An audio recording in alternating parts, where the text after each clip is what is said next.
से z बराबर 3x plus 4y और इसके अंतर्गत व्यवरोध हमारा दिया x plus Y less than और इक्वल टू 4 और x ग्रेटर देन और इक्वल टू 0 और y ग्रेटर देन और इक्वल टू 0।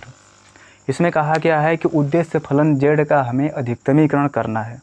तो यह जो हमारा z होगा वह क्या कहा जाएगा, उद्देश्य फलन कहा जाएगा। यह अभी बताया गया उदाहरण के रूप में कि यह हमारा क्या है, अकेला रहेगा तो असमीका कहा जाएगा, असमीकाओं का समूह है तो ये क्या कहा जाएगा, व्यवरोध कहा जाएगा। इन्हीं व्यवरोधों के अंतर्गत हमें क्या करना होगा, इस z का जो है अधिकतम या न्यूनतम मान याद करना होगा। जो अधिकतम न्यूनतम मान आएगा वह हमारा क्या कहा जाएगा, इष्टतम मान कहा जाएगा। तो रोका मतलब हम इसको हल करके देखते हैं कि मान क्या बन पाता है, किस प्रकार से हल कर पाते हैं। रैखिक प्रोग्रामन का तात्पर्य यही होता है आपका कि जो व्यवरोधों का समूह है उसके द्वारा किसी उद्देश्य फलन की हम प्राप्ति किस प्रकार कर पाते हैं। इसमें आपके हल के प्रकार बन जाते हैं, उसके बारे में आगे बताएंगे।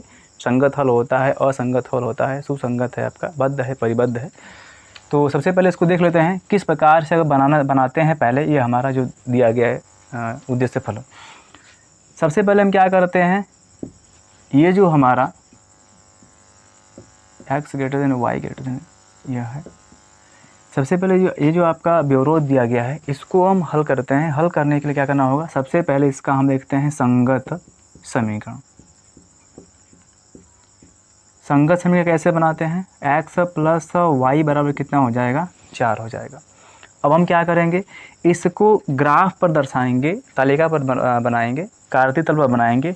कार्तीय तल बनाने के लिए हमें सबसे पहले क्या करना होता है, इसके जो है बिंदु ज्ञात करने होते हैं। बिंदु ज्ञात करने के लिए हम किसका सहारा ले सकते हैं, तालिका बना सकते हैं। तालिका में हम अपनी आवश्यकता अनुसार जितने चाहे उतने बिंदु रख सकते हैं, लेकिन कम से कम 2 बिंदु रखने होते हैं, ठीक है ना। आसान समझने के लिए हम क्या करते हैं, इसमें x बराबर 0 रख देते हैं तो y का मान कितना मिलेगा, इसके लिए 4 मिलेगा। अगर हम y बराबर 0 रख देंगे तो x का मान कितना मिलेगा, 4 मिलेगा। एक बिंदु यहाँ पर भी और रख सकते हैं, अगर हम यहाँ x बराबर 1 रख देते हैं तो y का मान कितना मिलेगा, 3 मिलेगा, ठीक है। तो हम क्या करेंगे, इस बिंदुओं को, इन बिंदुओं को कार्तीय तल पर बना लेते हैं। अगर यह हमारा कार्तीय तल है x डैश y डैश, यह हमारा क्या होगा, मूल बिंदु O होगा।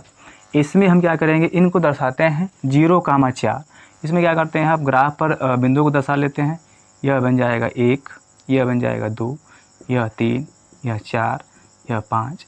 इधर आएंगे, यह बन जाएगा 1, 2, 3, 4, 5। इधर आ जाएगा -1, -2, -3। यह बन जाएगा -1, -2, -3, -4। अब इस पर क्या करते हैं, 0,4 को दर्शाते हैं। 0,4 देख सकते हैं कि ये किस में जाएगा, आपका सीधे सीधे YH की धनात्मक दिशा में जाएगा। हम चौथे खाने पर चले जाएंगे। इसमें सिर्फ x का मान 0 दिया गया है, y का ही मान दिया गया है, इसलिए क्या बनेगा, यह आ जाएगा बिंदु, यह बिंदु बन जाएगा 0,4 बन जाएगा। अगर इस बिंदु की बात करते हैं, इसमें दिया है 4,0, तो x का मान कितना दिया गया है, 4 दिया है, और y का मान कितना दिया गया है, 0 दिया गया है। तो हम जाते हैं x अक्ष पे और धनात्मक दिशा में जाएंगे। x का मान 4 है और y का मान 0 है, इसलिए इस बिंदु का मान कितना हो जाएगा, 4,0 बन जाएगा। दूसरा बिंदु हमने कौन लिया, एक और 1,3। x पे जाएंगे 1 खाना, y पे कितना जाएंगे, 3 खाना। दोनों खानों को जब हम क्या करते हैं, x अक्ष और y अक्ष के समांतर वाले बिंदुओं से मिलाते हैं तो यह वाला बिंदु क्या मिलेगा आपका, ये हो जाएगा 1,4 हो जाएगा। इसका नामकरण कर सकते हैं, यह हो जाएगा A, यह बन गया B, ये कौन सा बन जाएगा, C। हम क्या करेंगे, इन बिंदुओं को ऐसे मिलाते हुए एक रेखा खींच लेंगे। इसको बनाते हैं। रेखा बनाने के बाद क्या करेंगे, इस रेखा पर हम इसका समीकरण लिख देंगे। कितना समीकरण बना हुआ था, x प्लस y बराबर 4 दिया गया है। अब क्या करते हैं, इसको हम पूरा असमीका की तरह समझते हैं। तो किस प्रकार से बनाना होगा, हम इसमें हल की बात करते हैं तो इस रेखा के एक साइड में आपका क्या मिलेगा, हल मिलेगा, और उस हल को पता करने के लिए इस रेखा के अतिरिक्त कहीं और बिंदु लेंगे, ऐसा बिंदु लेंगे जो इस रेखा पर न होगा। यहाँ हम कह सकते हैं इस रेखा से नीचे वाला बिंदु हमारा कौन सा है, मूल बिंदु। ऐसा बिंदु स्पष्ट लेते हैं जो मालूम हो कि इससे नीचे या फिर इससे ऊपर है। तो यहाँ हमने कौन सा बिंदु ले लिया, मूल बिंदु ले लिया 0 0। क्या करेंगे, इस बिंदु 0 0 को इसकी असमीका में हम संतुष्ट करेंगे। यहाँ लिखेंगे 0 0 को असमीका में संतुष्ट कराने पर, असमीका में संतुष्ट कराने पर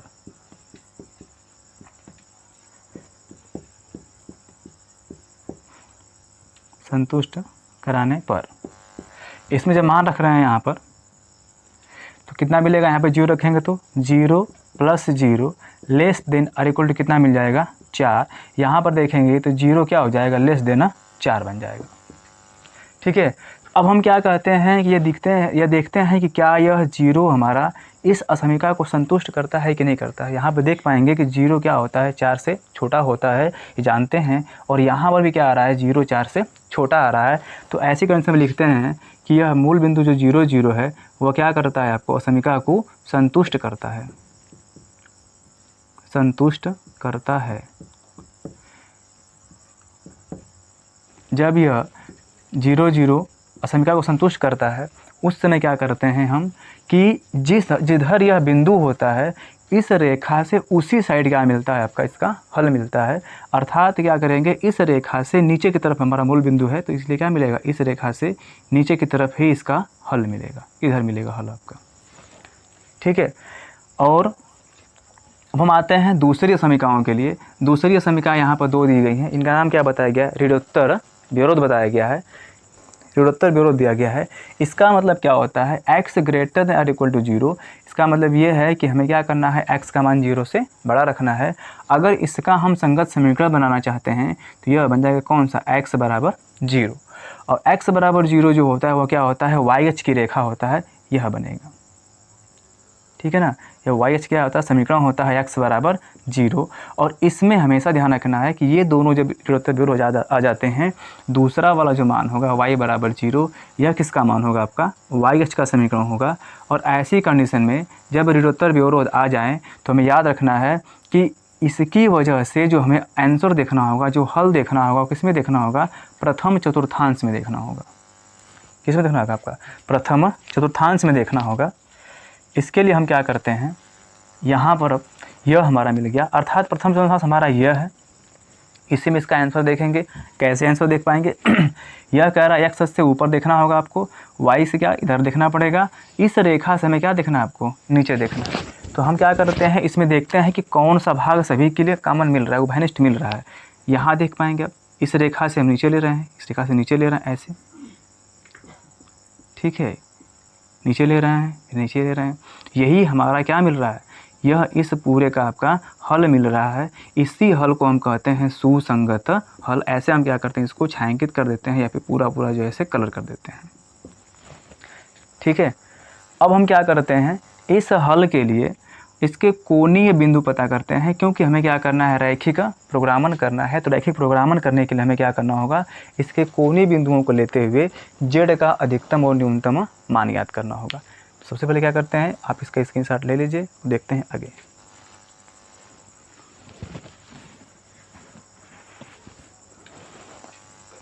चलिए आगे चलते हैं जरा।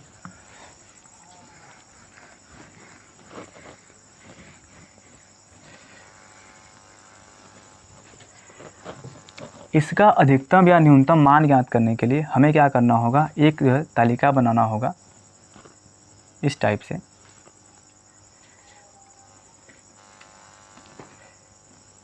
इसमें लिखा जाएगा कोणीय बिंदु,